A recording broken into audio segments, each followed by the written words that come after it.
Welcome to It Takes Two. I'm Clarissa, the couples therapist. And I'm your lovable host, Charles, talking shop on relationships, mental health, and the holidays with a sprinkle of pop culture and analysis. Ooh, okay. We have found a study that shows that over 50% of women in committed relationships have this one certain thing.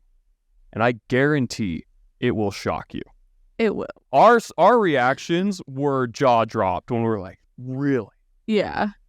We will also be sharing a fun date idea and connection question you can use with your partner to take your relationship to the next level. So make sure to stay tuned till the end. Clarissa, over 50%, this was a study conducted in 2017, that found that over 50% of women in committed relationships with another partner have a backup plan. And to clarify, a partner backup, as in they have identified one or more persons that they would fall back onto if this relationship didn't work out. Didn't they call it a backup boyfriend? Yep, backup boyfriend. The title, I think, of the article was Backup Boyfriend. Whoa. Wow. That blew my... What was your reaction when you read that?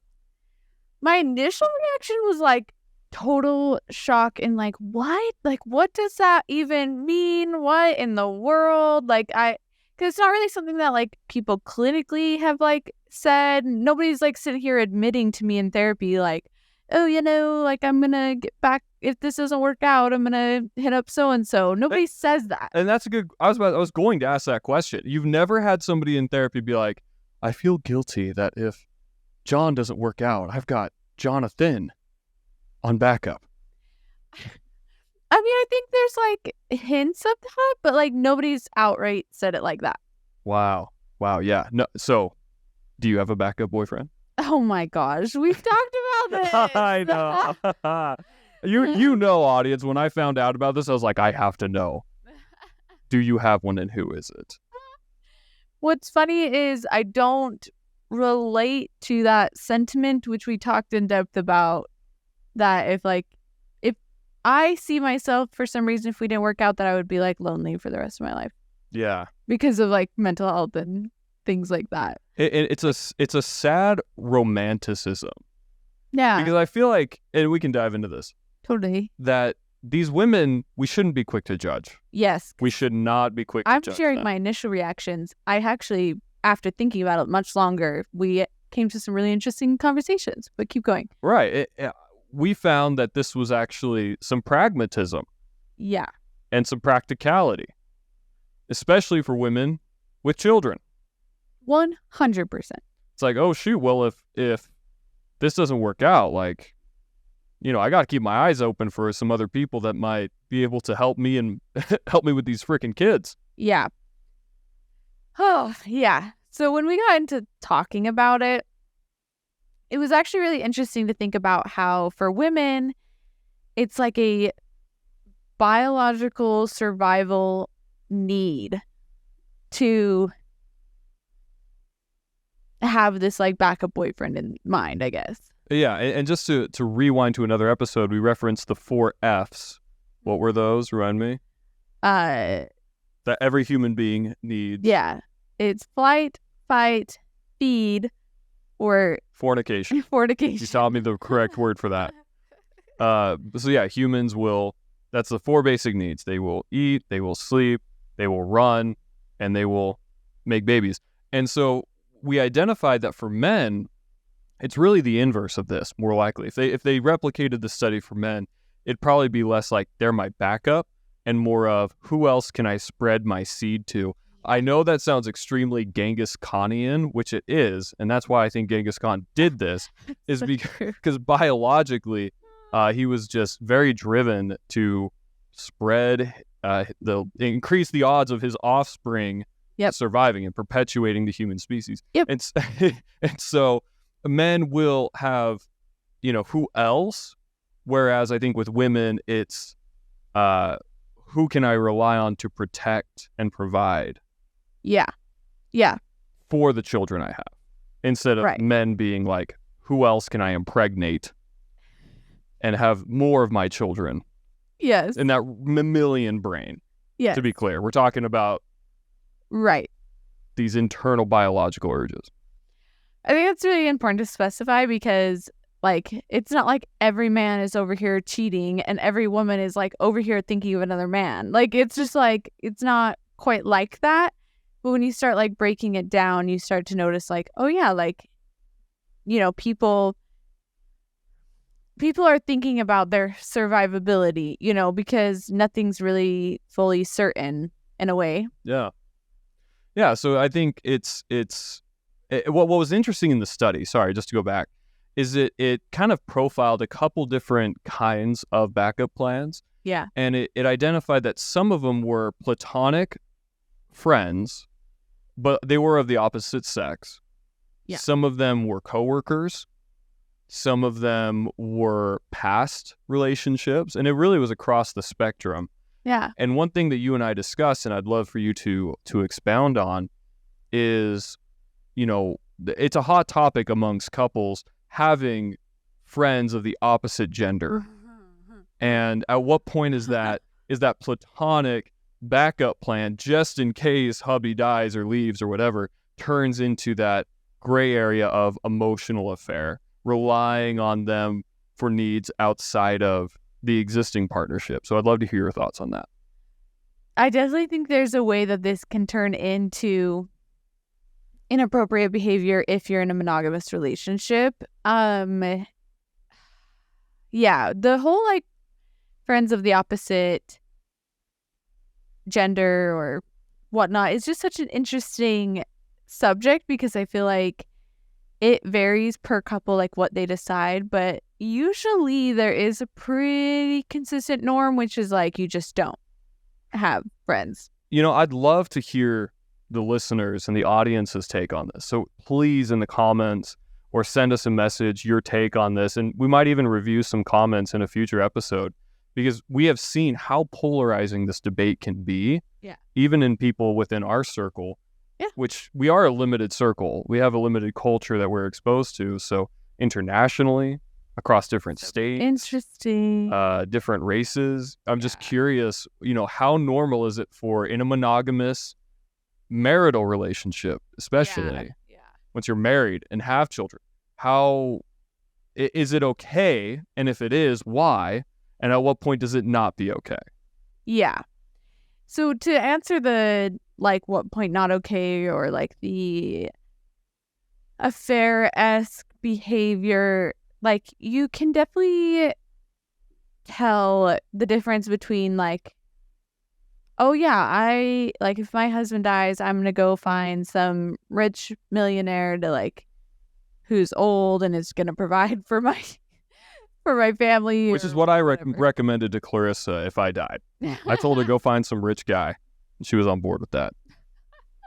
I don't know. I did tell you other things. Not that I was quite on board, but more that I would be, more that I don't really care to fall in love again. But yeah. Yeah. So there's a difference between that versus like thinking of like somebody that you and your spouse know and you think of that person as like, oh yeah, they would be such a great partner to be with. And then you start like maybe romanticizing that in your brain. And then I think that even that would probably be like, okay, it's like natural intrusive thought type things. But then it probably goes into like, if you start acting on that, then that's kind of like draw the line there. For example, like if like we know somebody who holds on to people in their life and texts them and like keeps tabs on them and like kind of keeps them like around or like aware. Yes. And I think that even though there's no need for it, like beyond anything else, I think that's kind of like, I'd draw the line there. Mm-hmm. Yeah. But it's also like per choice, like every couple's like level of monogamy versus like ethical non-monogamy is different. And like there's a book that Esther Perel wrote, and I'm sitting here struggling with the title, so I'll have to maybe add it to like the show. But Esther Perel kind of talks about this like sexual sovereignty, which is basically describing that each couple kind of decides what they're okay with, like the line that they're okay with their partner doing, essentially. So like some couples are like no pornography, no masturbation, no this, no that.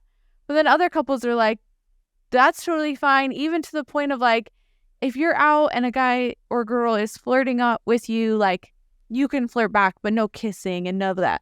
Like each couple kind of, and even the sovereignty part is like, there are even some couples that are like, I don't even need to know. Yeah. So I just think it's so specific per match of two people. So as a marriage therapist, if you have a couple who don't see eye to eye or have traditional values that are carrying over into their relationship that weren't really expressed prior to getting together, what would you suggest a couple do to navigate that question? Oh, I think a lot of vulnerability and open-minded conversations need to be had. And maybe even the awareness that neither one partner will fully change their position. But if it is like an ultimate deal breaker, then that maybe some actions need to be like made on the relationship. Yeah. And maybe this is a really important thing to talk about with somebody who you are looking at getting into a committed relationship with. Absolutely. Is if, you're going to be my official boyfriend or girlfriend. If we are going to get married, you need to have this conversation. Is the book by Esther Perel, The State of Affairs? Rethinking Infidelity? It could be, yeah. I think it might be. Or Mating in Captivity? One of those two. I feel like it's The State of Affairs, but it could, well, I can't quite remember right now. But yeah, The State of Affairs, if you've experienced like infidelity stuff, highly recommend that one. Yeah. But I can't quite remember if that one's the one that's referencing or the other one. Yeah. I just know that The State of Affairs is really good for people who have experienced some type of infidelity, trust injury. Yeah, that makes sense. My brain is exploding on tangents and topics that we could cover. And I think I'm going to pocket them for future episodes because, we want to make this long running. Yeah. But anything else you wanted to cover on this interesting data point of over 50% of women having a backup boyfriend? I don't know. I feel like there's just so much to say about it. And I want to be able to be like, I want to like normalize it, but also be like, hey, but also there's a line. And then, it's just like, it's so hard sometimes doing a podcast like this. And I've found this like in other podcasts that I've done. It's hard to speak to so many people about something that can be so specific to a situation. Yeah, the big ol' asterisk is it depends. Yes, and we talked about that last time. What does each couple decide or want to value in their relationship? Mm-hmm. And again, a plug for therapy here. That's why couples therapy is so effective, is because it mediates those discussions in a neutral way. Because with egocentrism, if I was born in a more traditional conservative household, I'm going to say, well, hey, no, like you're not even allowed to talk to other men, let alone be friends with them, let alone flirt or, whatever it might be. But you might be coming from a different culture or a different background where that's, you don't even view it that way. The fact that I would describe it that way is offensive to you. Yeah. And so couples therapy is an awesome way to have a neutral party help you have those conversations, create those boundaries, and then be able to communicate them without hard emotions popping up. Totally. Yeah. This podcast only provides information. It's not a viable replacement for a therapy session.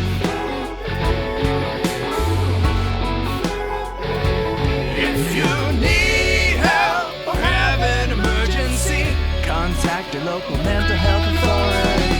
Our hosts are experts on mental health. Many of our guests are too. This podcast does not provide expert advice. It's just entertainment, baby. Things, dates, and places have changed. This podcast should never replace real therapy. All right, well, changing gears. Our own Gerry from the Golden Bachelor has officially made a decision on who he wants to bunk with for the rest of his hopefully long life, but probably not, super long, but I don't know, 10, 15 years, 20 years maybe?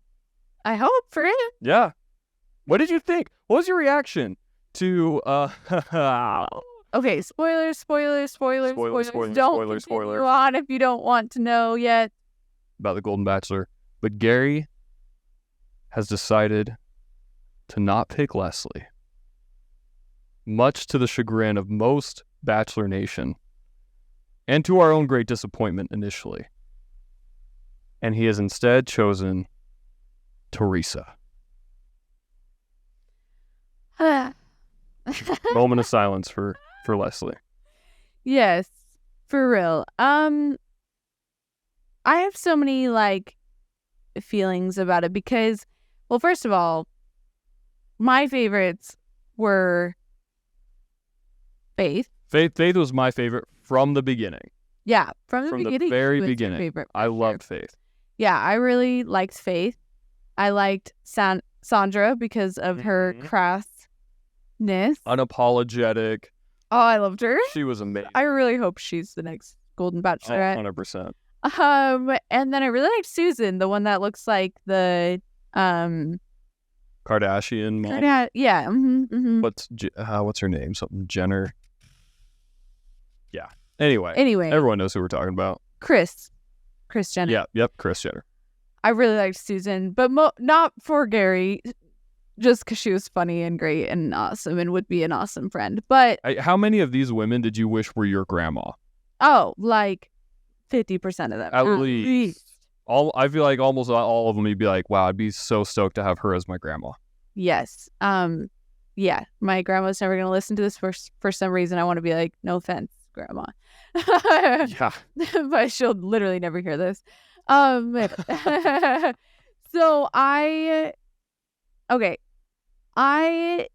once it got down to Leslie and Theresa, and I got over the fact that he sent home Faith, which was just bogus and annoying.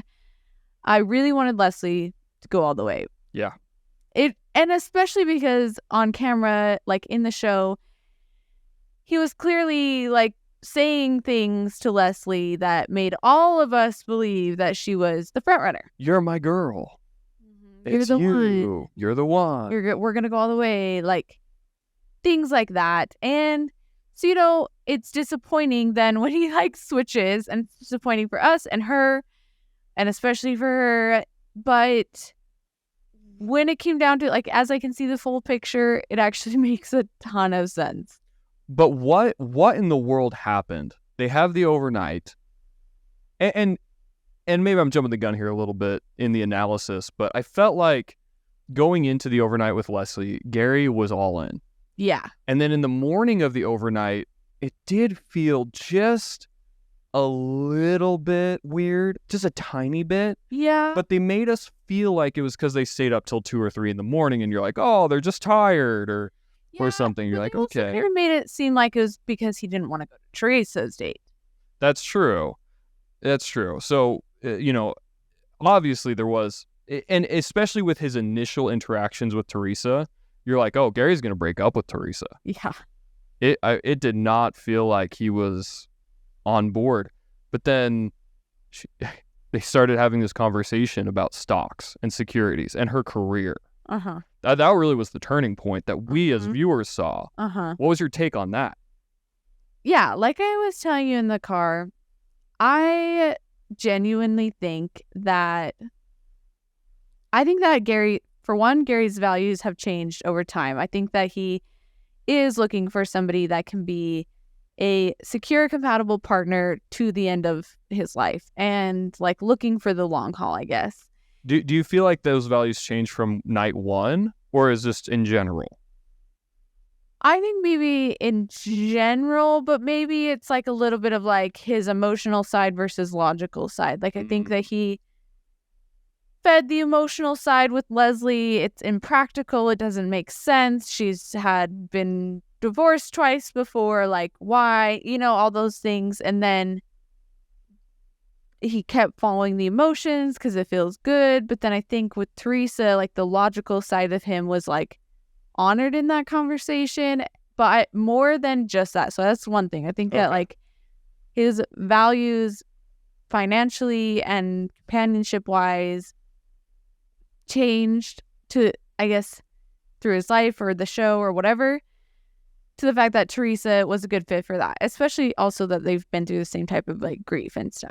Absolutely. I think we'll get into a lot of the reasons why we actually now feel like Theresa, it makes sense. Yeah. But just going back to the money thing, let's not get it twisted. It's not like Theresa's being a sugar mama to Gerry. I don't think that was the case at all. We can presume that Gerry is financially well enough off that he wouldn't need a sugar mama. And to Theresa's credit, I love that it was their final date when she brought it up. Yeah, it's actually, yeah. She wasn't like flaunting it from the beginning, like, oh, I'm the super successful career woman who did day trading on Wall Street, and now, she withheld that. Not that if Gerry asked, she wouldn't have talked about it. Totally. But I think she really wanted to build that relationship without that in there. But as they got close to marriage and a proposal, makes all the sense in the world to talk about your career. And I think Gerry, to your point, the pragmatism said, oh, this is a woman who will be judicious. She will understand the importance of financial security and legacy security for the children and grandchildren. Yeah, that too. I think as well, he basically was like, well, what do you do? Like, I don't even know. And then she like was beaming, honestly. She went all into it, was so excited to tell him, and like was just going like, yeah, she just looked like she was really enjoying telling him about this part of her life. And I think that for a relationship perspective, that Gerry probably, that helped him see a lot more in Theresa than just like a fun, cute girl to like have around or woman. It just showed like a dynamic element to her, but she wasn't just like, you know what I mean? Like, yeah, it was an added dimension. She wasn't dimension. That's the word. Yeah. She wasn't just this flat one-dimensional character. She had depth and complexity and an added dimension, and made her interesting. Right. And so I think that, and Gerry even said it in one of the interviews, like it evoked all these additional questions. And I think when they had the overnight and the cameras were turned off, Gerry got the chance to ask those questions. Yeah. And I think one of the reasons that you and I disliked Theresa, and I think probably, not speaking for all you viewers, but I would assume a lot of people didn't like her, she kind of felt phony. She kind of felt a little fake, a little performative. And to be fair, it's hard to act normal when you have cameras watching your every move in general. But imagine living your entire life and you are 70 years old, and this is the first time you've ever had an entire production crew watching your every word, every move. And so I want to give her a little credit there. And then to say, like, if she did seem inauthentic or kind of awkward, one thing that I felt like she kind of always talked over Gerry. You know, when Gerry was talking, she'd like cut him off and like, blah, blah, blah. But I feel like that's a combination of nervousness, maybe being in front of the camera. And so when they had that overnight and they were able to just like strip away everything, not to be taken literally, but probably, he probably saw those extra dimensions that made him feel much more comfortable. Whereas with Leslie, he probably had more concerns pop up. Yeah, that's true. And actually, I told you also about the element of like maybe Theresa is more secure relationship wise, and so they got to spend more time really having fun and getting to know each other and stuff like that, versus we know that Leslie was is anxious attached.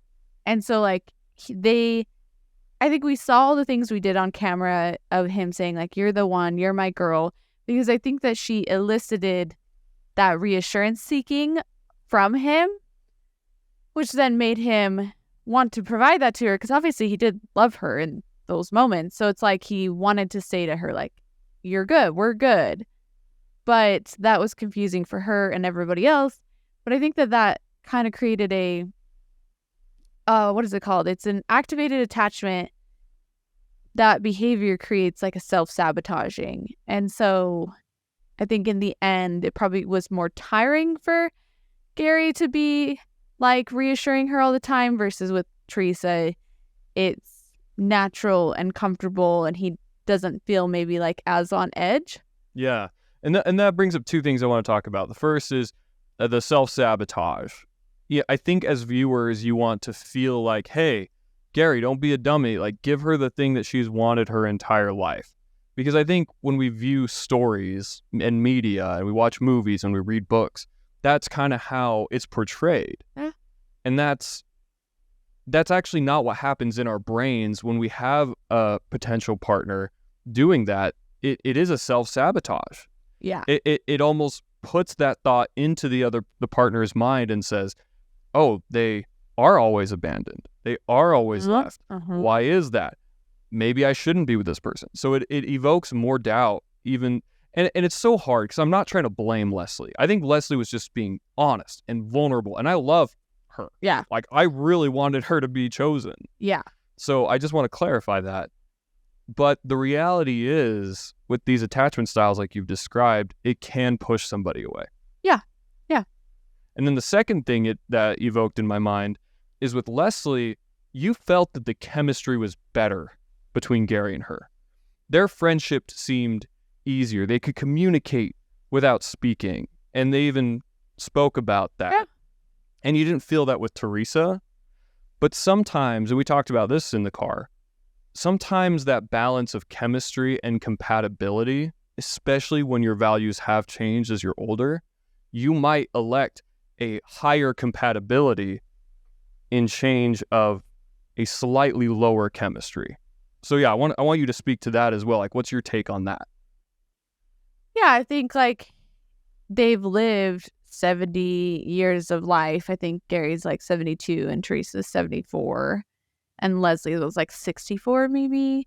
Anyway, they've lived so many years of life. So like they maybe have a more realistic view on relationships.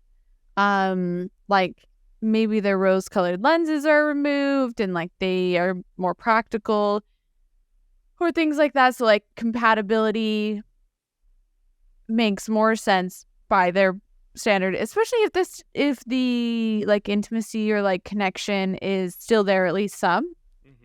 Like they know how important the compatibility part is in addition to. And so because I truly think like Theresa and Gerry probably do have some connection and friendship. And so I think that it was just a balancing of those two things. And like, because it wasn't no connection and all that, the compatibility made up for the difference, maybe. I don't know. Yeah, no, I think about a lot of rom-coms play on those tropes where one person has a potential partner or a suitor that the chemistry's off the charts. And then there's another partner that they have chemistry with, but it's not the same, but they're just so much more compatible. Yeah. And I think in dating, a lot of people have experienced that, where the chemistry was great, but their compatibility wasn't. And they end up picking a partner that is more compatible with maybe not the same inferno chemistry, but still a fire, right? And that's just an interesting thing to talk about because, again, love is so romanticized in media and culture and growing up. It's you think that your partner is going to be all things. Level 100 chemistry, level 100 compatibility, level 100 friendship, level 100 sexual intimacy, level 1, like everything. And that's just not the case. And so what do you, like if you were to give dating advice to somebody in their young adult years, and they're saying, you know, I really like this person, that blah, blah, blah, and they bring up this compatibility versus chemistry, like what would you advise to them? Oh. I'd probably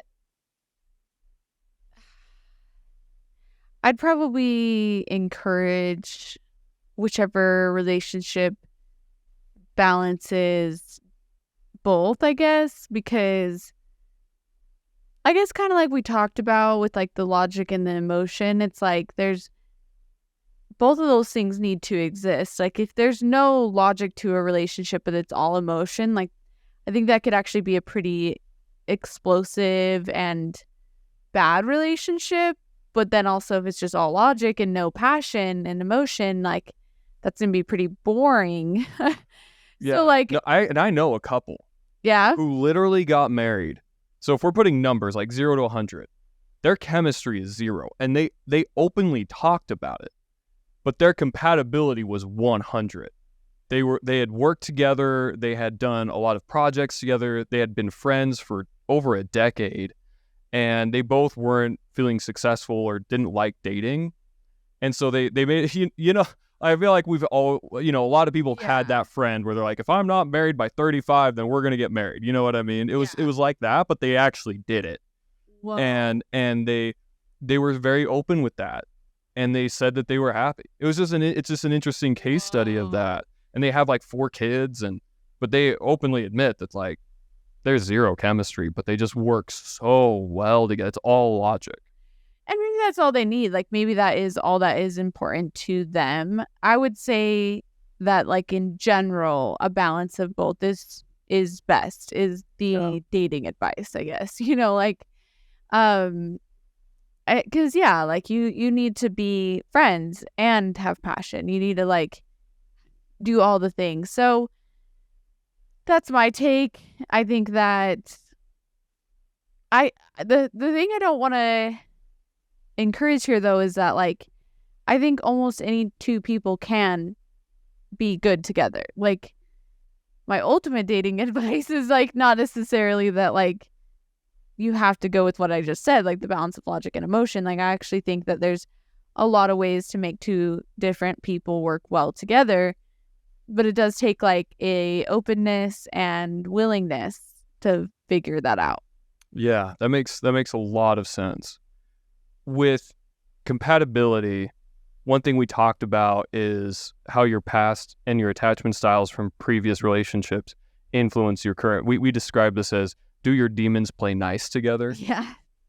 Do the worst part, like the most, you know, challenging aspects of you complement or conflict with the hardest parts of the other person? Mm-hmm. What other compatibility markers are there that you could provide in looking for a partner? Like when you're like, oh, I'm looking for somebody, I want to be compatible with them, but what does that even mean? That's actually really interesting. I'd say like, I think attachment styles comes to my mind. Like, do your attachment styles go well together? Because like an avoidant person with an anxious person is like probably the worst combination. 2 avoidant people, 2 anxious people, you can manage, you can figure that out pretty well. And then like a secure with any of them is not too bad. And then 2 secure, obviously ideal, but also and just about anybody can get to secure attachment. Yes, I was gonna say like also even if you're an anxious and an avoidant, like you can still get to the place of security, but again it takes open-mindedness. But if like you're wanting to just like weed people out pretty early on, like that's a pretty big sign. I would say this sounds funny, but like how people move through their day and life, the amount of people in therapy that argue about somebody staying up too late or somebody waking up early and like not getting that time together, I think is like a pretty big deal. So like early bird or late night owl, like that kind of thing. And a rigidity to that. Yes. And a lack of desire or intention to adapt to their partner. Yes. I think like egalitarian versus traditional come to my mind. Yeah. Like, do you want to both share all the roles of finances, home and kids, or do you want to have more of a traditional set where like the woman stays home and does that and then the man is the breadwinner? I think that's a huge one. Underrated, must be talked about. Yeah, because we think like politics or religion, like those are the obvious, or other values that are like pretty incompatible. Yeah. But you're saying like some of these nuanced aspects of life actually do show up much more explosively in relationships if they aren't open-minded and adaptable and whatnot. Yeah, for sure. I think those are the main ones I can think off the top of my head. I'm sure that if I sat on it a bit longer that I'd probably have something else to say, but All right. stick to that. Well, perfect. Let's move on to one more celebrity couple, and then we'll touch on some more holiday stuff. The latest Bachelorette, who is currently engaged. What's her name? Charity. And she's also in Dancing with the Stars. Charity Lawson. Yeah. She and her fiance have disclosed that they have started couples therapy. Yeah. Which I actually read this article because I was super fascinated by that, because not a lot of people talk about it, but also like Bachelor Nation's relationships actually have a really poor success rate. Like they don't survive most of the time after the show. Weird, like you're about to propose to somebody, but you literally have another person you could propose to at the same time. Like that. I just, the whole model is so bizarre to me. It just, I feel so bad for everyone involved. Yeah. It is not a normal way for humans to court. It's quite interesting. But extremely fun to watch. Yeah, but what's cool about them is that it seems like they got ahead of things and knew like the transition from being on The Bachelorette and then also into the Dancing with the Stars, like that would be difficult on any relationship. So they sought out couples therapy, which I think is really cool that they talk about it and that they're open about it. Through my findings, I found that Charity's also a therapist, like a child. Oh, she herself is a therapist. Yeah, she has her CMHC, which is like clinical mental health counseling license. Or at least I know she has her degree. I don't know where she is in her licensure, but she herself is a therapist. So I think that also normalizes it. But also I think it's cool to see therapists getting therapy, because that's like just so important to like show that you also care about the thing that you provide to people, that you're not like, you don't have the stigma, I guess. So I was really impressed by it. Yeah, I had a student ask me in a class, I'm a professor, and I had a student ask me after class, hey, when would you recommend, because they knew I owned a marriage and family therapy clinic with my wife, and I do the business side, she does the clinical side. And they asked, when would you recommend a couple start going to couples therapy? And I know we share the same view on this. And without hesitation, I repeated premarital. Yeah? Immediately, premarital. Because think about it, there is a litany of research that shows that the most stressful things that humans can go through are death, divorce, marriage, and moving somewhere. Those are the top 4. Yeah. Okay? So when you get married, you're doing 2 of those. Yeah. 2 of the most stressful things that human beings can do. Well, especially in Utah, right? Because they're moving in together. Right. That's true. Thank you for that caveat. Because a lot of people are obviously living together, or... Yeah. Yeah, anyway. Outside of here, maybe there's people living together while they're engaged. That makes sense. Regardless, the literature shows it is one of the most stressful things in the world to do. And when you're introducing stress into a relationship, it causes fractures and connection challenges and communication issues. It can evoke mental health bouts of depression or anxiety or insecure attachments, or a whole litany of things. And so I love that Charity, it made, honestly, like, she earned some major brownie points for me. Yeah. I haven't loved her on Dancing with the Stars. I'm going to be honest. I have not been voting or rooting for her. Team Sochi and Allison all the way. Allison too? I love Allison. What about Ariana? I love Ariana too. Dang. Yeah, but charity's not been a front runner for me. But after reading this article, I was so impressed. I thought that was so cool that not only are they taking that step, but they are open about it and trying to destigmatize that, because it is amazing. It is so good to do. Yeah, I was impressed. So get therapy, get premarital, or if you are past that point, get couples therapy. Which is great at any point, any stage. You don't have to have problems to take your relationship to the next level. Exactly. Okay, moving on. The last topic before we wrap up is coming full circle to our holidays discussion. Yes. We've gotten sidetracked a lot, and I feel like we've kind of rushed through this subject. And today probably won't be that much more different. But when we're talking about stress, just like we just mentioned, the top 4 things, I'm pretty sure in-laws visiting your home and you have to cook and clean after them is number 5 of the most stressful things that a human being can go through. So stress, tell us about that. How does stress and the holidays and family evoke such challenges in familial relationships? First of all, if you're listening, you should go Google the top 100 things that evoke stress. It's actually a really interesting list. And now I forgot your question. I apologize. Oh no, you're great. What about the stress, the holidays, and family visiting, the whole cocktail of variables evokes a strain on familial relationships?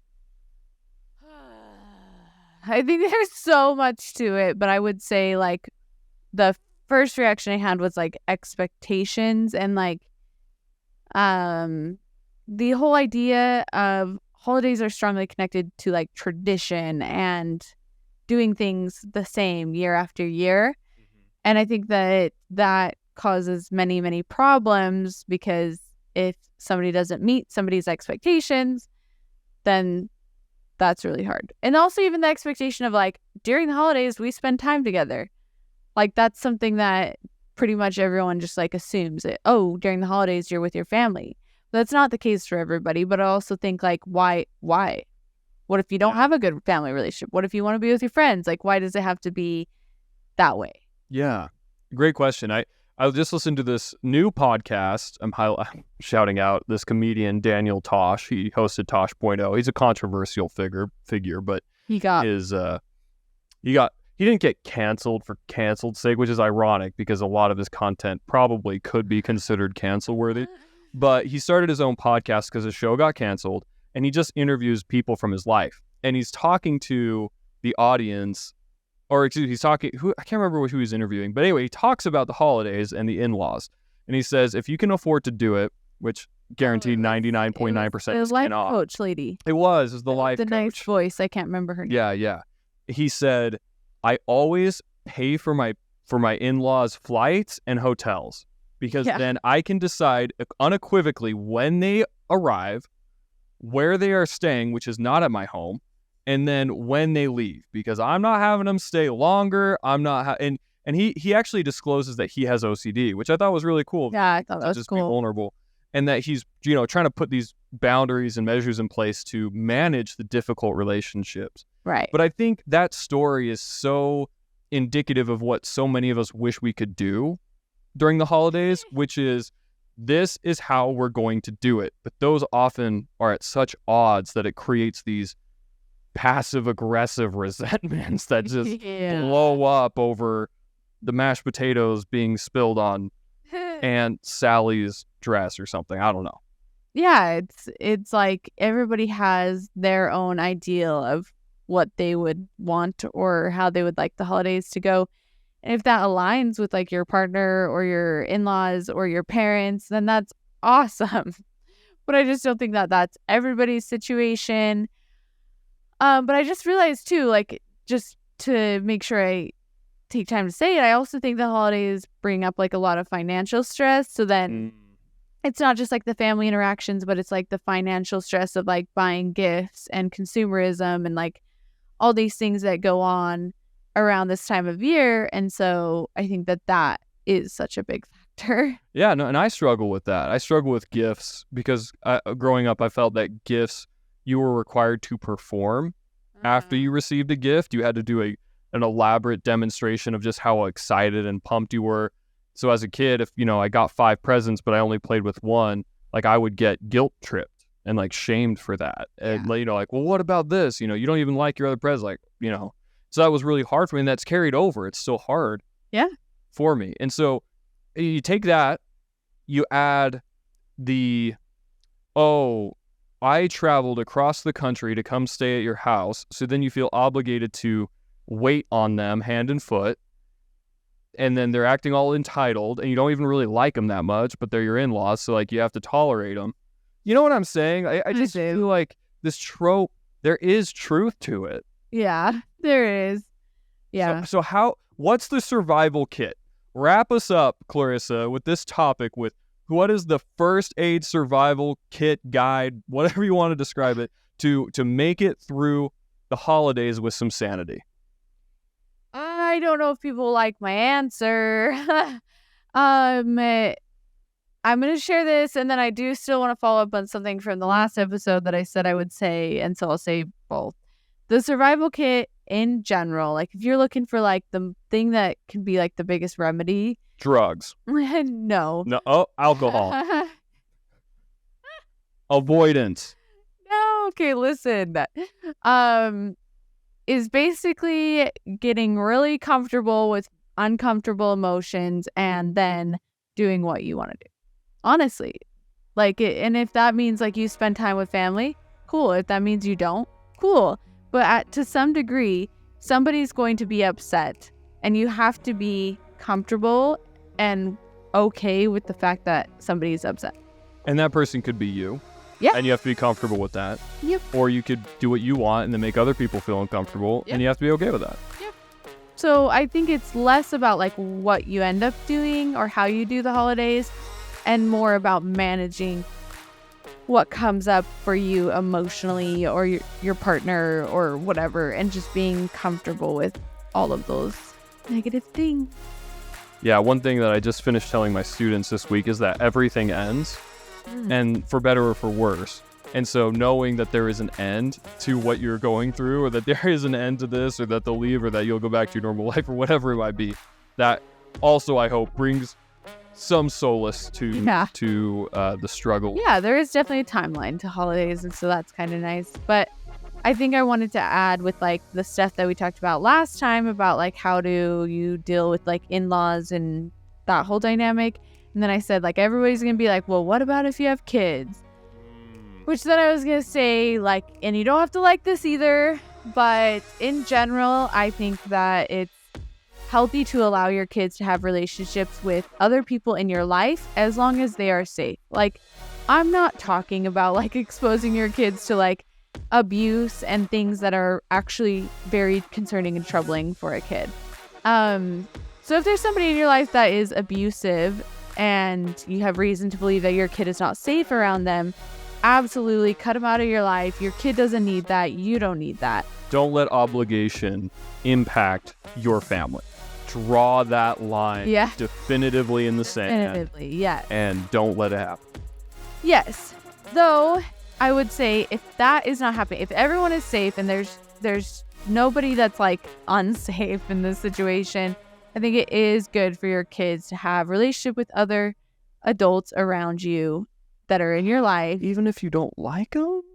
Even if your relationship with them and your emotions with them are not good and like comfortable and they're not in a good place, I think in general, that would be like the best way to approach it, is like do the best you can to allow your kids to have that relationship, even if you are boundaried. So you need to like, if you're listening to this, I hope you listened to the last episode, because I'm talking about like pairing these things together, not one or the other. Like you can set your boundaries. You don't have to be around them, but also like with your kids, like there is some nuance there, and it's not so, you just consider the decision. Don't just like immediately be like boundaried because they're my kid and I don't like those in-laws or whatever. Yeah. One final suggestion. Go to therapy. It's great. Therapy will help you through the holidays. It'll help you through everything. Yes. All right, Clarissa. We talked about some amazing stuff today. Over 50% of women have a backup boyfriend. Bonkers. We talked about the Golden Bachelor, Gerry, maybe having his values, being a little bit more pragmatic. We talked about compatibility versus chemistry, getting a nice balance of both, but also, hey, it depends per couple. We talked about Charity Lawson going to premarital therapy. Applause for her. Good job, Charity. And then we talked about the holidays. So let's wrap it up with your connection question and date idea. All right. Let's start with the date idea, which is to find a holiday-themed meal that you've never made together and make a date out of making it and enjoying it together. So that, Beef Wellington?